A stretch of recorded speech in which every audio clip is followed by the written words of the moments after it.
కూర్చున్నాం. ఇంతవరకు మనం మహిళ దేవుడిని ఆరాధించాం. పాటల ద్వారా, స్తుతుల ద్వారా, కీర్తనల ద్వారా, వచనాల ద్వారా, వాక్యానుసారంగా మోకాళ్ళ నుండి మన హృదయాలన్నీ దేవుడిని అప్పగించుకున్నాం. మహిమానందులకు దేవుని యొక్క మహిమల సన్నిధిని స్తుతించి గణపరిచి మహిమపరిచి ఉన్నాం. మరి సమయంలో దైవ సందేశానికి మనం ముందుకు వచ్చాం. వాతావరణాలు, పరిస్థితులు మనం ఆరాధించలేకుండా ఉండే పరిస్థితికి మనల్ని రానివ్వకూడదు. మనం ఎప్పుడు కూడా ఏ సమయంలో దైవాన్ని ఆరాధించి గణపరిచే బ్రతుకులు మనకు ఉండాలి. ఈరోజు చిన్న ప్రార్థన చేసి దేవుని వాక్యాన్ని అందించాలని ఇష్టపడుతున్నాను. ఏకీభవించండి, ప్రార్థన చేద్దాం. ప్రేమగల తండ్రి, మా హృదయాన్ని స్థిరపరచుటకు, మా బ్రతుకులలో స్థిరమైనటువంటి నీతి మార్గములలో నడిపించుటకు మీ వాక్యం మాకు తోడ్పడుచున్నది. మీ వాక్యం వినుట ద్వారా మాలో ఉన్న చీకటి తొలగిపోవచ్చున్నది. మీ సత్యవాక్యాన్ని వింటూ మీ వాక్యానుసారమైన జీవితంలో ముందుకు సాగుటకు మమ్మల్ని ఈరోజు మీ వాక్యంతో నింపండి. ఎంతమంది ప్రియులైన బిడ్డలు వచ్చి మీ వాక్యాన్ని వింటుండగా ప్రతి ఒక్కరిని పరిశుద్ధాత్మతో దర్శించండి. వారి హృదయాల్లో మీ వర్తమానం నింపండి. చీకటి తొలగించండి, వెలుగు నింపండి. బలహీనతలు తొలగించండి, బలము నింపండి. అనారోగ్యాలు తొలగించండి, ఆరోగ్యం దయచేయండి. ప్రతి వారి యొక్క అవసరతలు తీర్చండి. మాట్లాడుచున్నటువంటి మీ దాసుని బలపరచండి. యేసు నామములో ప్రార్థిస్తున్నాం తండ్రి, ఆమేన్. అందరూ కూడా సిద్ధపడదాం. ప్రియులారా, ఈరోజు నేను మీకు అందించాలనుకుంటున్నటువంటి దైవ వర్తమానము పరిశుద్ధాత్మ ప్రేరణ కలిగినదై ఉన్నది. తొట్టెలో పోకుండా దాని గురించి మనము దేవుని వాక్యంలో చూడగలుగుతాం. యోధాపత్రిక 24-25 వచనాలు చూసినప్పుడు తొట్టెలో పోకుండా మనల్ని కాపాడగలిగే వారు ఎవరు? తొట్టెలకుండా మిమ్మల్ని కాపాడుటకు తన మహిమ ఎదుట ఆనందంతో నిర్దోషులుగా నిలబెట్టుటకును, తన మహిమ ఎదుట ఆనందంతో మనల్ని నిర్దోషంగా నిలబెట్టుటకును శక్తికరమైన రక్షకుడైన అద్వితీయ దేవునికి మన ప్రభువైన యేసుక్రీస్తు ద్వారా మహిమయు మహాత్యమును ఆధిపత్యమును అధికారమును యుగయుగములకు పూర్వమును ఇప్పుడును సర్వయుగములకు కలుగును గాక. దేవుని స్తోత్రం. ఆమేన్ చెప్పండి. దేవునికి మహిమ కలుగును గాక. ఎందుకంటే తొట్టెల్లో పోకుండా దేవుని మహిమ ఎదుట ఆనందంతో మనల్ని నిర్దోషులుగా నిలబెట్టుటకు సమర్థుడైనటువంటి దేవుడు. ఎన్నో తొట్టెల పాటలు ఈ లోకంలో ఉన్నాయి. క్రైస్తవ జీవితంలో ఎన్నో తొట్టెల పాటలు, మానవ జీవితంలో ఎన్నో తొట్టెల పాటలు. ఈ తొట్టెల పాటలతో మనిషి సంతోషంగా ఆధ్యాత్మికంగా ఎదగలేకపోతున్నాడు. తన గురించి తను ఆలోచించుకున్నప్పుడు ఏమనుకుంటున్నాడంటే, అయ్యో నేను నిరంతరము పడిపోతూ ఉన్నాను, దేవుని యొక్క ఆత్మీయంగా సాగలేకపోతూ ఉన్నాను, దేవుడిలో బలపడలేకపోతున్నానని తనంతట తాను నిరుత్సాహంతో కృషించిపోతున్నాడు. ఈ తొట్టెల పాట వలన నిర్దోషిగా ఉండలేకపోతున్నాడని దేవుడి ముందు నిలబడలేకపోతున్నాడు. అందుకే తొట్టెలించిన వారులారా, మీ అందరికీ దేవుడు ఇస్తున్న అభయం ఏంటంటే, తొట్టెల్లో పోకుండా మిమ్మల్ని కాపాడుటకు తన మహిమ ఎదుట ఆనందంతో మిమ్మల్ని నిర్దోషులుగా నిలుపుటకు శక్తిగల రక్షకుడు ఉన్నాడు. చూసారా, శక్తి ఆయనకి మాత్రమే ఉంది. ప్రియతముడు తమ్ముడు, ప్రియ సహోదరి, నువ్వు అనుకుంటున్నావు నేను తొట్టెళ్ళిపోతున్నానని. క్రైస్తవ జీవితాల్లో ఎన్నో తొట్టెళ్ళ పాటలు, కానీ తొట్టెళ్ళు పోకుండా నిలబెట్టుటకు తన ఎదుట నిన్ను నిలబెట్టుకున్నట్టు దేవుడు సమర్థుడై ఉన్నాడు. నీ తొట్టెళ్ళిపోతున్నటువంటి నీ జీవితాన్ని బలపరిచి తన ఎదుట నిలబెట్టుకున్నటకు, నిర్దోషిగా నిన్ను చూచుటకు, నిర్దోషిగా నిన్ను తనకు నిలబెట్టుటకు దేవుడు శక్తివంతుడై ఉన్నాడు. ఆ శక్తి ఆయన ఈ లోకానికి వచ్చి ఈ లోకములో మానవుల కొరకు తన ప్రాణాలు అర్పించి మానవ రక్షణ కలిగించి ఈ లోక రక్షణ కలిగించి ఆయన దేవాది దేవుడు అయ్యాడు. అందుకే అన్ని యుగములలో ఆయన ఏం కలుగుతుందట? ఆధిపత్యం కలిగిందట, మహిమ కలిగిందట, మహాత్యం కలిగిందట, అధికారం కలిగిందట.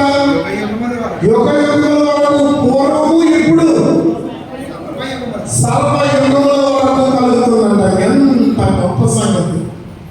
సర్వయుగముల వరకు ఆధిపత్యం కలిగిన దేవుడు నిన్ను ఆయన యొక్క నిర్దోషిగా నిలబెట్టుకోవాలని ఇష్టపడుతున్నాడు. మరి ఆయన ఎంత ఎలా జీవిస్తావు? మరి మన కొరకు మాట్లాడిన మాటలు లేఖనాల్లో చాలా రకాలుగా ఉన్నాయి. విశ్వాస జీవితం కొరకు మాట్లాడిన మాటలు, సంఘముతో మాట్లాడుతున్న ప్రకటన గ్రంథం 3:15-16 చదివినప్పుడు అక్కడ ఉన్నటువంటి సహోదరులతో మాట్లాడుతూ ఉన్నాడు.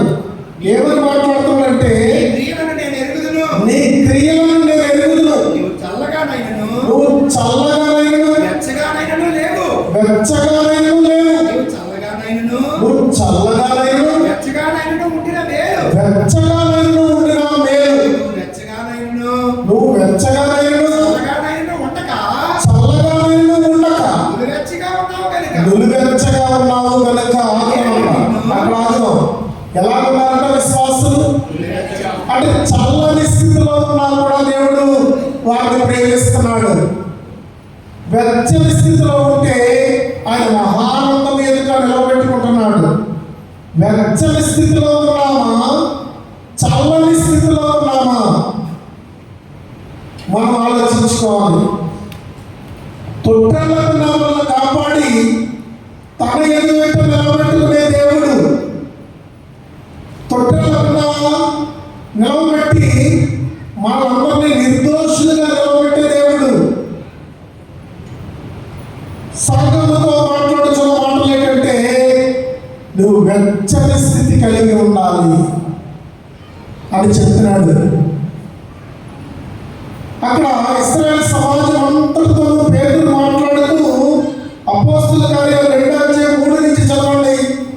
సమాజం అంతటితో పేదలు మాట్లాడుతూ ఉన్నాడు అక్కడ ఇశ్రాయేలు సమాజంతో. మరియు అగ్ని జ్వాల వంటి నాలుగులుగా విభాగింపబడినట్టు వారికి కనబడి వారిలో ఒక్కొక్కరి మీద రాగా అందరూ పరిశుద్ధాత్మతో నిండిన వారై ఆ ఆత్మ వారి వాక్శక్తి అనుగ్రహించిన కొలది అన్య భాషలతో మాట్లాడసాగింది. వారు అక్కడ 12 అపోస్తలులు లేచి నిలిచి వారు మాట్లాడుతున్నది ఏంటంటే, ఆ దేవుని వాక్యాన్ని శక్తి కొలది వివరిస్తున్నారు. వారిలో వెంట కలిగింది. ఆ వెంట ఏంటంటే పరిశుద్ధాత్మ వేడి, పరిశుద్ధాత్ముని యొక్క బలము, అగ్ని జ్వాలలు, అగ్ని నాలుకలు, ఆత్మ వేడి, ఆత్మ తీవ్రత పేదల ప్రసంగంలో కనబడుతుంది. అక్కడ వెచ్చని స్థితి, ప్రభు వల్ల ఆదరణ పొందిన వారై, ప్రభు వల్ల హెచ్చరించబడిన వారై, దేవుని ఆత్మ 2వ అధ్యాయంలో అపోస్తలుల కార్యాల్లో పొందుకున్న వారై, ఆత్మ కలిగించు బలము చేత వారి తీవ్రత నుండి వెంట కలిగి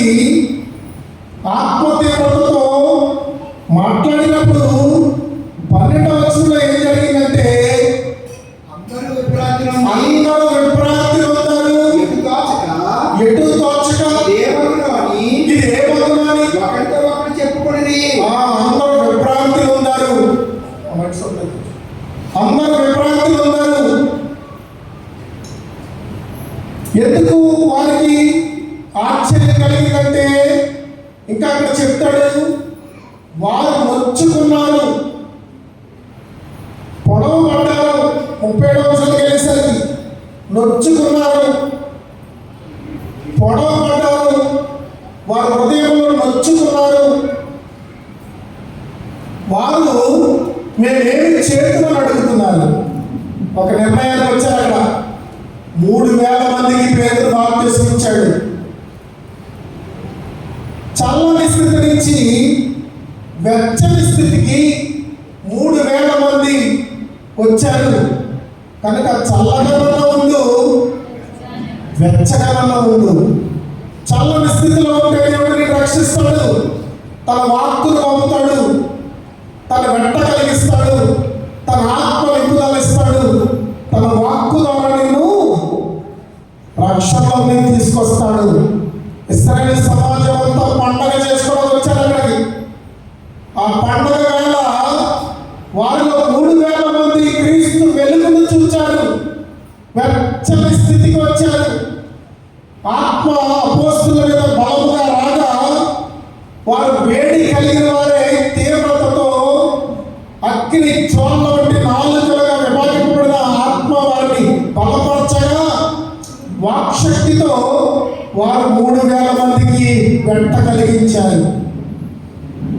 వెచ్చగా ఉండు. నువ్వు వెచ్చని స్థితిలో ఉంటే ఆ వెచ్చని స్థితి వేరే వాళ్ళకి కలిగిస్తావు కదండి. ఎవరికైనా నా వాత వచ్చిందనుకోండి, నలుగురు చేరి కాళ్ళు చేతులు ఏం చేస్తారు? చేతులతో రుద్దుతారు. చేతులతో రుద్దుతారు, కాళ్ళు చేతులతో రుద్దుతారు, వెంట పుట్టిస్తారు, వేడి పుట్టిస్తారు. ఎందుకు వేడి పుట్టిస్తారంటే ఆమెకు వాత వచ్చేస్తుంది కనుక, ఆమె వాతలతో ముంచుకుపోతుంది కనుక చుట్టూ వాళ్ళు ఏం చేస్తారంటే ఇంకా సరిపోక పసుపుతోనో వెల్లుల్లిపాయలతోనో లేకుంటే ఒలివ్ ఆయిల్తోనో ఇంకొక రకరకాల మరి వెంట పుట్టించే ఈవులతో వేడి పుట్టిస్తారు. ప్రకటనలో సంఘంతో మాట్లాడుతున్న మాటలు ఏంటంటే చల్లగానైనను వెచ్చగానైనను నువ్వు లేవు. నువ్వు చల్లగానైనను వెచ్చగానైనను లేవు. నువ్వే స్థితిలో ఉన్నావంటే నులివెచ్చని స్థితిలో ఉన్నావు. నులివెచ్చని స్థితిలో ఉన్నావు. ఈ నులివెచ్చని స్థితి క్రైస్తవ జీవితంలో కనిపిస్తుంది ఈ రోజున. నులివెచ్చని జీవితానికి ఉన్న లక్షణాలు ఏంటో తెలుసా? నులివెచ్చగా ఉన్న క్రైస్తవులు, నేను ఇంచుమించు 6 పాయింట్లు చెప్తాను, మీరు జాగ్రత్తగా వినండి. నులివెచ్చని స్థితిలో ఉన్న క్రైస్తవులు కష్టాలు వస్తే దేవుడి జ్ఞాపకం వస్తాడు. కష్టాలు వస్తేనే దేవుడి జ్ఞాపకం వస్తాడు. దావీదుకి పాపం చేసినప్పుడు దేవుడి జ్ఞాపకం రాలేదు. బెత్షెబాతో పాపం చేసినప్పుడు దావీదుకి దేవుడి జ్ఞాపకం రాలేదు. కానీ బెత్షెబా పుట్టిన బిడ్డ చనిపోతుంటే దేవుడి జ్ఞాపకం వచ్చాడు. ఉపవాసంతో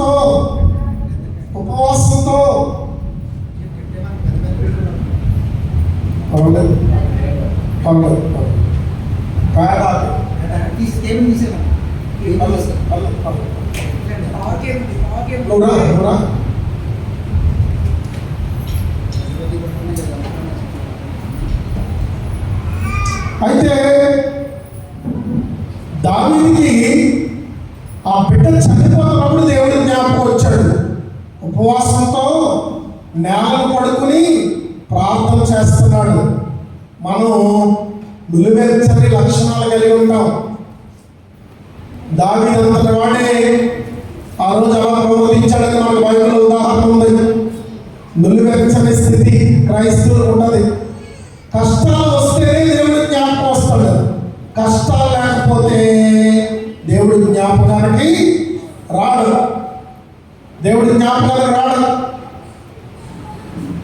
ఇంకోటి ఏంటంటే వారు దేవుడి కొరకు ఏమీ చేయరు, కానీ దేవుడు మాత్రం తమకు ఏదో చేయాలని ఆశిస్తారు. వారు దేవుడి కొరకు ఏమీ చేయరు, నులివెచ్చని స్థితిలో ఉన్న వారి లక్షణాలు చెప్తున్నాను. వారు దేవుని కొరకు ఏమీ చేయరు, అలా విగ్రహాల్లో ఉంటారు అంతే. వస్తారు పోతారు, దేవుని కార్యాల్లో పాలు పంచుకోరు.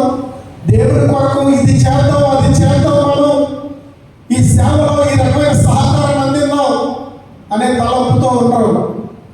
వారు దేవుని కొరకు ఏమీ చేయరు, కానీ దేవుడు వారికి ఏదో చెయ్యాలని ఎదురు చూస్తూ ఉంటారు.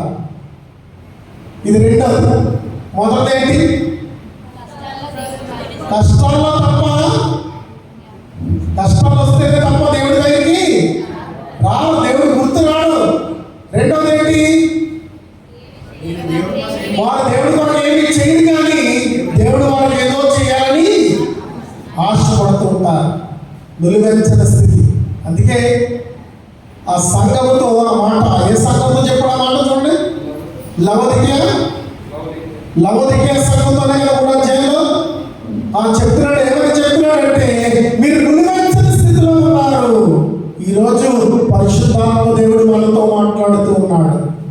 నువ్వు వెచ్చగా ఉండు, లేదా చల్లగా ఉండు. నువ్వు నులివెచ్చని స్థితిలో ఉంటే నా నోటి నుండి ఉమ్మి వేస్తాను. నులివెచ్చని స్థితి దేవునికి ఎంత మాత్రం ఇష్టం కాదు. చదవండి ఆ భాగం మరోసారి. నీ క్రియలను నేను ఎరుగుదును, నీవు చల్లగానైనను వెచ్చగానైనను లేవు. నీవు చల్లగానైనను వెచ్చగానైనను ఉండినా లేదు. నీవు వెచ్చగానైనను చల్లగానైనను ఉండక నులివెచ్చగా ఉన్నావు కనుక నేను నిన్ను నా నోట నుండి ఉమ్ము వేయ ఉద్దేశిస్తున్నాను. ఏం చేయాలనుకుంటున్నాడు ఆయన? ఉమ్ము వేయాలని ఉద్దేశిస్తున్నాడు. ఎక్కడ వేస్తాం ఉమ్ము? ఇచ్చట ఉమ్ములు వేయరాదు కదా, అక్కడక్కడ గోడల మీద రాస్తుంటాయి ఆఫీసుల దగ్గర. ఇక్కడ ఉమ్ములు వేయరాదు. ఉమ్మే చోట ఎక్కడ ఉన్నది? డస్ట్బిన్ ఉన్నది. పెంట పడే స్థలము, చెత్త పడే స్థలము. నీ మీద ఉమ్మి వేస్తానంటున్నాడంటే నువ్వు ఒక చెత్తగాను ఒక పెంటగాను నీ బ్రతుకు దేవునికి కనిపిస్తుంది. ఆ స్థితి నీకు అవసరమా? మూడోది ఏంటో చెప్తాను. ఆదివారం భక్తులుగా కనిపిస్తారు, మిగతా 6 రోజులు రిక్తులుగా పాపంలో జీవిస్తారు. ఆదివారం క్రైస్తవులుగా కనబడతారు, భక్తులుగా కనబడతారు, తెల్లని చీరలు కడతారు, బైబిల్ చేతితో పట్టుకుంటారు, మందిరానికి వస్తారు, ఎంతో భక్తిని ప్రదర్శిస్తారు. మిగతా రోజుల్లో రిక్తులుగా దైవ భయమే లేని జీవితాన్ని జీవిస్తూ పాపంలో జీవిస్తారు. ఇది మూడవది. మొదటిది కష్టాలు వస్తేనే దేవుడు గుర్తొస్తాడు. దావీదుకి గుర్తొచ్చాడు, కానీ పని జరిగిందా? పని జరగలేదు. ఆ పిల్లోడి కోసం ఎంతో ఏడ్చాడు, కానీ పిల్లోడు చచ్చిపోయాడు. దావీదు అంతటి వాడికి అలా జరిగింది. ఎందుకంటే పాపం చేసేటప్పుడు దేవుడు జ్ఞాపకం లేడు, కష్టం వచ్చాక దేవుడు గుర్తొచ్చాడు. అందుకని దావీదు ప్రార్థన దేవుడు వినలేదు. గమనిస్తున్నావా ఈ రోజు నువ్వు ఎలా ఉన్నావు? రెండోది ఏంటంటే, వారు దేవుడి కొరకు ఏమీ చేయరు, కానీ దేవుడు మాత్రం తమకు ఏదో ఒకటి చేయాలని ఆశపడతా ఉంటారు. ఇది న్యాయమా? ఇది నులివెచ్చని జీవితము. నేను 6 పాయింట్లు చెప్తాను మీకు నులివెచ్చని జీవితం గురించి. వెచ్చదనం కలిగింది. పేతురు లేచి నిలబడ్డాడు. అందరూ అన్నారు, త్రాగేశారా, మత్తులయ్యారా, ఆ మత్తు వేడిలో మాట్లాడుతున్నారు అన్నారు. చదవండి కదా, దిగండి కట్టక బైబిల్ అంటుంటే తెలుస్తుంది. మొబైల్లో మనకు రాదు కాబట్టి. పొద్దు పొడిచి జాబైనా కాలేదు. కొందరైతే వీళ్ళు కొత్త మద్యంతో నిండి ఉన్నారని అపహాస్యం చేసి, చూసారా వాళ్ళ అభిప్రాయం ఏంటి? వీళ్ళు వేడి ఎక్కడో తెలుసా? కొత్త మద్యము, వీళ్ళు వేడి మత్తు, వీళ్ళు త్రాగరా, ఆ మత్తు వల్ల మాట్లాడుతున్నారు. కానీ ఏ వెచ్చదనం అది? పరిశుద్ధాత్ముడు కలిగించిన వేడి, పరిశుద్ధాత్ముడు పుట్టించిన వెచ్చదనము. అగ్ని జ్వాల వంటి నాలుకలుగా విభాగింపబడినటువంటి వాక్శక్తి, దైవ ప్రేరేపణ. లేచి నిలబడి మాట్లాడుతుంటే, చరిత్రంతా మాట్లాడితే, అద్భుతమైన ఉపదేశాన్ని సందేశాన్ని ఇస్తే వారు హృదయంలో దొచ్చుకున్నారు, పొడవబడ్డారు. పేదలతో అంటున్నారు, మేము ఏమి చేయాలి అని అడుగుతున్నారు. మీ పాపములు ఒప్పుకొని మీరందరూ యేసుక్రీస్తు నామములో బాప్తిస్మము పొందండి అని చెప్తే 3000 మంది ముందుకు వచ్చారు. ఒక్క ప్రసంగానికి, ఒక్క వెచ్చదనానికి. ప్రియ సహోదరి సహోదరుడా, నీ జీవితంలో ఎలా బ్రతుకుతున్నావు? చల్లని స్థితి, ఒకవేళ కనికరించబడొచ్చేమో. నులివెచ్చని స్థితి, దేవుని నోటి నుంచి ఉమ్ము వేయబడే స్థితి. వెచ్చని స్థితి కలిగి ఉన్నావా? చల్లని స్థితి కలిగి ఉన్నావా? దేవుడు ప్రశ్నిస్తున్నాడు. నులివెచ్చని స్థితి కలిగి ఉన్నావా? ఇక 3 పాయింట్లు చెప్పాడు కదా, 4వ పాయింట్ చెప్తున్నాడు. పరిశుద్ధంగా ఉండటం కంటే సంతోషంగా ఉండడానికి ఎక్కువ ఇష్టపడతారు. తెలుసా కదా? పరిశుద్ధంగా ఉండడం కంటే సంతోషంగా ఉండడానికి ఎక్కువ ఇష్టపడతారు. సంతోషం కోసం ఏ పరిశుద్ధంగా వదిలేస్తారు. ఉన్నారండి, మనలోనే ఉన్నారు. క్రీడాజ్ఞ మీద యజమాని అంటారు, లేకుంటే ఆ రోజు ఏదైనా పార్టీ ఉంటే బాగా తయారై ఆరాధన మానేసి పార్టీకి అటెండ్ అవుతారు, చిందులేస్తారు, గొంతులేస్తారు, సంతోషాన్ని కోరుకుంటారు. వచ్చే ఆదివారాలు వచ్చినాయి, పెద్ద దానికేముంది, ఎన్ని ఆదివారాలు రావు అనుకుంటారు కదా. ఇది మే నెల మొదటి ఆదివారం. ఈ ఆదివారం, ఈ మే నెల అంతటికి నీకు ఆదివారం మొదటి ఆదివారం. ప్రతి ఆదివారం ఆరాధించుకుంటూ వస్తే 7 రోజులకి నీకు ఆధారం ఇది. ఈ మొదటి ఆదివారం ఈ నెల అంతటికి ఆధారం. నేను మెసేజ్ పెట్టాను మీకు, దేవుని స్తోత్రించండి, స్తుతించండి, ఆశీర్వాదాన్ని కృపనే పొందుకోండి. ఇప్పుడు చల్లగా అనుకుంటున్నామేమో, ఇది ఏ నెల? ఇది మే నెల. మర్చిపోకు, ఈవేళ వచ్చిన చల్లదనం ఉంది, ఈవేళ వచ్చిన ఉరుముల్ని, ఈవేళ వచ్చిన గాలిని నమ్ముకుంటున్నామేమో. ఈవేళ ఫ్యాన్ లేకపోయినా ఉండొచ్చు. ఇది మే నెల, గుర్తుంచుకో. రాబోయే నెలలు ఏ రీతిగా ఉంటాయో. శ్రమకాలము పిల్లరా, దేవుని రక్షణ హస్తాల్లో రావాలి కానీ, దేవుని రక్షణ హస్తాల్లో రావాలి కానీ దేవుని కృప నుండి దూరం అయిపోకూడదు. ఎన్ని పాయింట్లు చెప్పాను? మొదలైంది, కష్టాలు వస్తేనే దేవుడు జ్ఞాపకం వస్తాడు, దావీదులాగా. రెండోది ఏంటి? దేవుని కొరకు ఏమీ చేయదు కానీ దేవుడు తన కొరకు మాత్రం ఏదో చేయాలని ఆశిస్తారు. మూడోది ఏంటి? ఆదివారం భక్తులుగా కనిపిస్తారు, మిగతా 6 రోజులు రిక్తులుగా ఉంటారు, పాపంలో జీవిస్తారు. నాలుగోది ఏంటంటే, పరిశుద్ధంగా ఉండటం కంటే సంతోషంగా ఉండడానికి ఎక్కువ ఇష్టపడతారు. నువ్వు ఉన్నావేమో ఈరోజు ఆలోచించుకో.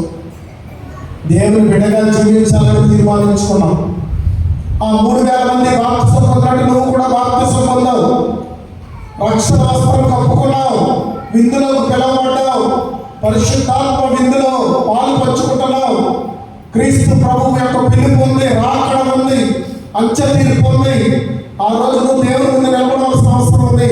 నీ డబ్బు, నీ బంగారం, నీ ఆస్తి, నీ అమ్మచందాలు, నీ బలము, నీ శరీరం అక్కడికి రావు. అవి పెట్టతో సమానం అయిపోతాయి. ఎందుకంటే నీ బ్రతుకు మీద దేవుడు ఏం వేస్తానంటున్నాడు? ఉమ్మి వేస్తానంటున్నాడు. నిలువెచ్చని స్థితిలో ఉంటే ఏమన్నాడు? చదవండి. నా నోట నుండి ఉమ్మి వేయని ఉద్దేశించున్నాను. ఎందుకు ఉమ్మి వేస్తానంటున్నాడంటే, నువ్వు వెచ్చగానే లేవు, చల్లగానే లేవు. ఈ లోకమంతా చల్లని ప్రజలు, చల్లని జీవితం కలిగిన వారు ఉన్నారు. క్రైస్తవులైతే దేవుని యందు ఆసక్తి కలిగి భక్తి కలిగిన వారు, నేను పైన పైన చెప్పిన ఆ 4 పాయింట్లు లేని వాళ్ళు వెచ్చని స్థితిలో ఉన్నారు. వారు కష్టాలు వస్తేనే దేవుడిని జ్ఞాపకం చేసుకోరు, సంతోష సమయంలో కూడా దేవుడిని జ్ఞాపకం చేసుకుంటారు. దేవుడి కొరకు అనేక కార్యాలు చేస్తారు. దేవుడి వారికి అన్నీ చేయాలని చెప్పండి ఆశపడతారు. ఆదివారం మాత్రమే భక్తులుగా కనబడక అన్ని వేళ అన్ని సమయాల్లోని ఎక్కువగా భక్తిని ప్రదర్శిస్తారు. ఇలా చల్లకుంటే నేను ఇంట్లో ఉంటే ఎక్కువ ప్రార్థనలు జరుగుతాయి, ఎక్కువ ప్రార్థిస్తాను కదా గదిలో, ఇంటి దగ్గర ఉంటే. ఈ కాలంలో నేను చాలా ఎక్కువ సార్లు ప్రార్థిస్తూ వస్తున్నాను. ఎందుకంటే మనం ఆదివారం భక్తులుగా మాత్రమే కనబడకూడదు, మిగతా 6 రోజులు కూడా పాపాన్ని దూరపరుచుకుని భక్తిని కలిగి ఉండాలా, పరిశుద్ధంగా ఉండడానికి ఇష్టపడాలా, సంతోషంగా ఉండడానికి ఇష్టపడకూడదు. సంతోషం వద్దని దేవుడు చెప్తాడు. పరిశుద్ధతలోనే సంతోషం ఉంది బాబు, పరిశుద్ధతలోనే సంతోషం ఉంది. పరిశుద్ధంగా ఉండడానికి నువ్వు ఇష్టపడితే నీ జీవితం అంతా సంతోషమయంగా మారిపోద్ది. నీకు ఒక ఉద్యోగాన్ని నిర్ణయిస్తాడు, నీకు ఒక ఆదాయాన్ని నిర్ణయిస్తాడు, నీ రాకపోకలను కాపాడుతాడు, నీ భార్యకి చక్కటి బిడ్డలు ఇస్తాడు, నీ కుటుంబాన్ని సంతోషంగా ఉంచుతాడు, పరిశుద్ధంగా ఉంచుతాడు, ఆనందదాయకంగా ఉంచుతాడు. నువ్వు ఆశీర్వదించబడతావు అంతే తప్ప కానీ నీ రెక్కల్లో వచ్చే ప్రయాసం అంటే దేవుని వల్ల వచ్చే కృప గొప్పది. నీ రెక్కల వల్ల వచ్చే ప్రయాసం అంటే దేవుని కృప వచ్చేది గొప్పదని ఆలోచించాలి. కనుక నిలువెచ్చని స్థితిని దేవుడు అసహించుకుంటున్నట్లుగా మనం చూస్తున్నాం. నిలువెచ్చని స్థితి ఆయన ఇష్టపడు. ఇక 5వది ఏంటంటే దేవుని బిడ్డలని చెప్తూనే సాతానుకు లోబడి జీవిస్తారు. ఇది 5వ మాట. అయిపోయి నా పాయింట్లు అయిపోయి నేను త్వరగా ముగించేస్తాను. ఒకవేళ లేట్గా మొదలైతే లేట్గా ఇచ్చిపెట్టను, టైంకే ఇచ్చిపెట్టేస్తాను. వాతావరణం కూడా మనకు సహకరించడం లేదు. దేవుని బిడ్డలని చెప్తూనే సాతానుకు లోబడి జీవిస్తారు. అన్నయ్య సత్కారం లాగా. ఎలాగా? అపోస్తలుల కార్యాలు 5వ అధ్యాయంలో ఏం చేశారు? దేవుని బిడ్డలుగా ఉన్నారు, సంఘంలో ముందు లేచి ఈ పరిచర్యకు మా ఆస్తి ఇస్తామని చెప్పారు, దాన్ని అమ్మి తీసుకొస్తామని ఇంటికి వెళ్ళారు. ఈరోజు దశమ భాగాలు కూడా దేవునికి ఇవ్వడం వాళ్ళు ఉన్నారు. వాళ్ళ జీవితాల్లో ఉద్యోగాలు వచ్చాయి, దేవుడు కృప చూపించాడు, పనులు వచ్చాయి, ఆదాయం వచ్చింది, నెలకట్టుకోతే ఆదాయం వస్తుంది, వారి బిడ్డలకి వారి కుటుంబానికి ఆధారం కనబడేటట్లు దేవుడు చేశాడు. మరి దేవుడి వాక్యంలో ఏముంది? దేవుడి లెక్కల ప్రకారంగా పరిచర్యకు, పేదలకు, అనాథులకు, దిక్కులేని వారికి, కష్టాల్లో ఉన్న వారికి, శ్రమలో ఉన్న వారికి సహాయపడే సంఘంలో ఆదాయం ఉండాలంటే సంఘంలో దేవుని భాగాలు దేవునికి శ్రేష్ఠ భాగాలని దేవునికి సమర్పించాలి. మరి ఇవ్వకుండా నువ్వు జీవించేస్తున్నావు, నీ కాలం నడిపేస్తున్నావు. నువ్వు చల్లగా ఉన్నావా, వెచ్చగా ఉన్నావా? నువ్వు వెచ్చగా ఉన్నావా? దేవుడి దగ్గరికి వస్తే వెచ్చగా ఉన్నావు, లోపలికి వెళ్తే చల్లగా ఉన్నావు. దేవుడు లెక్క కడితే నువ్వు వెచ్చగా ఉన్నావు. ఈ స్థితి దేవుని బిడ్డలు అని చెప్తూనే సాతానుకు లోబడి జీవిస్తారు. వాళ్ళు లోబడినందుకు గాను సంఘములో మొట్టమొదటిసారిగా దేవుని ఆలయంలో అననీయ చనిపోయాడు, సప్ఫీరా కూడా చనిపోయింది. వారు ఇస్తామని ఇవ్వనందుకు చనిపోలేదు, దేవుణ్ణి పరిశుద్ధాత్మని మోసగించినందుకు చనిపోయారు. ఈరోజు నువ్వు ఎలా ఉన్నావు?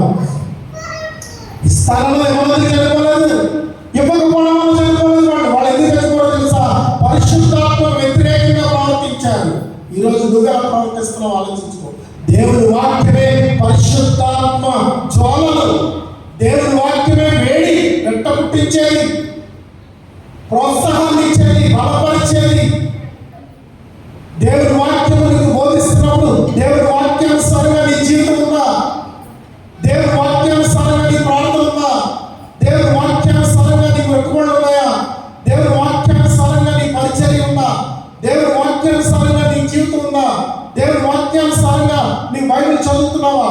దేవుని వాక్యానుసారంగా వాక్యానుసారంగా నీ నడవడుకుందా ఆయన లెక్క కడతాడు. నులివెచ్చని స్థితి ఉంటే నీ మీద ఏం వేస్తాడు? చెప్పండి చెప్పండి. ఉమ్మె వేస్తాడు అంటున్నాడు. నులివెచ్చని స్థితి ఎందుకు పనికిరాదు ప్రియులారా? వెచ్చని స్థితి పొందుకున్నారు. 11తో లేచి నిలబడ్డాడు. 11తో లేచి నిలబడ్డాడు.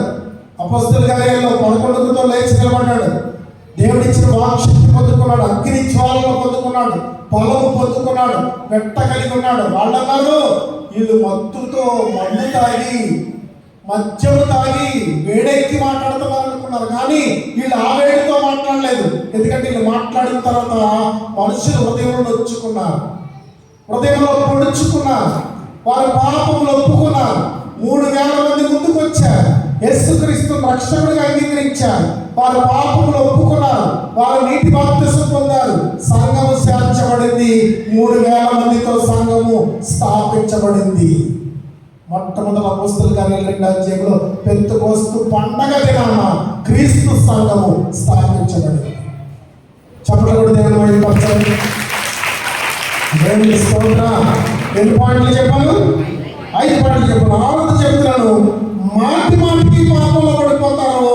కొంచెం కూడా బాధ ఉండదు. 6వది మాట మాటకి పాపంలో పడిపోతారట. అంటే పరిశుద్ధంగా ఉండాలని అనుకుంటారు, వాక్యం చదువుతారు, భక్తి పరులుగా ఉంటారు, బైబిల్ చదువుతుంటారు, చర్చికి వస్తూ ఉంటారు, పాపం జోలికి పోకూడదు అనుకుంటారు. కానీ వీళ్ళు ఎలాంటి వాళ్ళంటే వీళ్ళు మాట అంటే అంటారు కానీ మాటి మాటికి ఎందులో పడిపోతారు? పాపంలో పడిపోతారు. మాటి మాటికి పాపంలో పడిపోతారు. 6 పాయింట్లు చెప్తాను మీకు. మాటి మాటికి పాపంలో పడిపోతారు. ఇక 7వది ఏంటంటే శ్రమ కలిగితే దేవుడిని కూడా దూషిస్తారు. శ్రమ కలిగితే అలాంటి విశ్వాసం లేరా? ఏంటిలా అయిపోతుంది, ఏమైపోయింది దేవుడు అన్నవాడు లేరా? నువ్వేమన్నా అనలేదా? నా జీవితంలోనే ఎందుకు రావాలి, నాకే ఇన్ని కష్టాలు ఎందుకు రావాలి, నాకే ఇన్ని బాధలు ఎందుకు రావాలి అని నీలో ప్రశ్న ఏనాడు కలగలేదా? కలుగుతున్న శ్రమను బట్టి వీళ్ళు ఏడో సంతతి వారు, 7వ తెగ వారు ఏం చేస్తారంటే దేవుడిని కూడా దూషిస్తారు. 6వ సంతతి వాళ్ళు ఏం చేస్తారు? మాటి మాటికి పాపంలో పడిపోతారు. కొంచెం కూడా భయపడరు. 5వ సంతతి వారు ఏం చేస్తారు? దేవుడి బిడ్డలని చెప్తూనే సాతానుకు లోబడి జీవిస్తారు. 4వ వాళ్ళు ఏం చేస్తారు? పరిశుద్ధంగా ఉండడం కంటే సంతోషంగా ఉండడానికి ఇష్టపడతారు. 3వ సంతతి వారు ఏం చేస్తారు? ఆదివారం భక్తులుగా కనబడతారు. మిగతా 6 రోజులు రిక్తులుగా పాపంలో జీవిస్తారు. 2వ సంతతి వారు ఏం చేస్తారు? వారు దేవుడి కొరకు ఏమి చేయరు కానీ దేవుడు వారి కొరకు మాత్రం ఏదో చేయాలని ఎప్పుడు జీవితకాలం చూస్తారంటారు. వాళ్ళు ఏం పొందలేదు, వాళ్ళు ఏం చేయలేదు కనుక వాళ్ళు ఏం పొందలేదు. ఎందుకంటే దేవుడు వాటిలో మాట ఉంది, విత్తు వాడే కోస్తాడు. నువ్వు ఏమి విత్తుతావో అదే కోస్తావు. మనుషుడు ఏమి విత్తుతావో ఆ పంటనే కోయను. అందుకే కొరింథీ పత్రిక అంటాడు, సనుగు కొనకయు బలవంతము కాకయు హృదయంలో నిశ్చయించుకుని నువ్వు ఇవ్వాలి దేవునికి. నీ జీవితంలో నీ కొరకు ఆలోచిస్తావు. మేడలు కడదామని పోయి వెళ్తావు, మేడలు కడదామని దుబాయ్ వెళ్తావు, పిల్లల భవిష్యత్తులో వెళ్తావు, భర్త నువ్వు క్షేమంగా బతకడానికి వెళ్తావు, మీ ఊర్లో గొప్పదాన్ని అవ్వాలని వెళ్తావు, గొప్పవాడు అవ్వాలని వెళ్తావు. కడకి నీ గొప్ప అంతా నాశనానికే కనబడతా ఉంటుంది. చావే కళ్ళముందు కనబడతా ఉంటుంది. నెమ్మది లేని స్థితి కనబడతా ఉంటుంది. ఊర్లో అందరికి ఇల్లు ఉంటాయి కానీ ఊరుది లేదు వెళ్ళిపోయినా నీకే ఇల్లు ఉండకుండా అయిపోతుంది. ఎన్నో ఆలోచనలు ఎట్టుకుని నీ బిడ్డలు స్థిరం లేకుండా అయిపోతారు. ఎన్నో ఆలోచించిన నీ భర్త దారి తగ్గిపోతాడు. కారణం ఏంటి తెలుసా? ఇదిగో ఈ 7 గుణాలు నులివెచ్చని స్థితిని కలిగిస్తున్నాయి. నులివెచ్చని స్థితిలో ఉంటే దేవుని నోట నుండి ఉమ్ము వేయబడతాం. అందుకనే దేవుడు ఏమంటే యోధ పత్రిక 24 వచ్చిన మళ్ళీ చదువుదాం. అయిపోయింది నా ప్రసంగం. యోధ పత్రిక 24 వచ్చిన మళ్ళీ చదువుదాం. అక్కడ ఏమంటారంటే తొట్టెళ్ళకుండా మిమ్మల్ని కాపాడుటకు తన మహిమ ఎదుట ఆనందంతో మిమ్మల్ని నిర్దోషులుగా నిలవబెట్టుటకు శక్తిగల మన రక్షకుడైన అద్వితీయ దేవునికి మన ప్రభు అయిన యేసుక్రీస్తు ద్వారా ఆధిపత్యమును ఆధిపత్యం, అధికారమును ఆ, అధికారము అధికారం యుగయుగములకు యుగయుగములకు పూర్వమును పూర్వము ఇప్పుడును ఇప్పుడును సర్వయుగములను సర్వయుగములందు కలుగుగాక. కలుగునుగాక. చెప్పండి. దేవునికి స్తోత్రం. ఇంటి ఆధిపత్యం కలిగిన దేవుడు, యుగయుగములో మహిమ కలిగిన దేవుడు నిన్ను కోరుతున్నాడు. ఈ రోజు వర్షాలు వచ్చావు, తడుస్తూ వచ్చావు, ఇబ్బంది పడినా వచ్చావు, దేవుని సన్నిధిలోకి వచ్చావు, దైవారాధనలోకి వచ్చావు. ఈ సందేశం నీ కొరకే. నులివెచ్చని స్థితి నీకు తగదు. నులివెచ్చని స్థితిలో 7 పాయింట్లు చెప్పాను మీకు. 7 పాయింట్లు నులివెచ్చని స్థితిలో ఉన్నాయి. ఆ నులివెచ్చని స్థితిలో ఉన్న 7 పాయింట్లు లైన్ గా చెప్తాను. కష్టాలు వస్తేనే దేవుడి జ్ఞాపకం వస్తాడు. మొదటిది, వారు దేవుడి కొరకు ఏమీ చేయరు కానీ దేవుడు మాత్రం వారికి ఏదో చేయాలని ఆశిస్తారు నులివెచ్చగా ఉన్నవారు. 2, నులివెచ్చని స్థితిలో ఉన్నవారు ఆదివారం భక్తులుగా కనిపిస్తారు కానీ 6 రోజులు పాపంలో జీవిస్తారు, రిక్తులుగా ఉంటారు. నులివెచ్చని స్థితి వారు పరిశుద్ధంగా ఉండడానికంటే సంతోషంగా ఉండడానికి ఎక్కువ ఇష్టపడతారు. నిలువెచ్చని స్థితిలో ఉన్నవారు దేవుని బిడ్డలని చెప్పుకుంటూ సాతానుకు లోబడి జీవిస్తారు. దేవుని బిడ్డలని చెప్పుకుంటూ నిలువెచ్చని వారు మాటి మాటికి పాపంలో పడిపోతారు. కొంచెం కూడా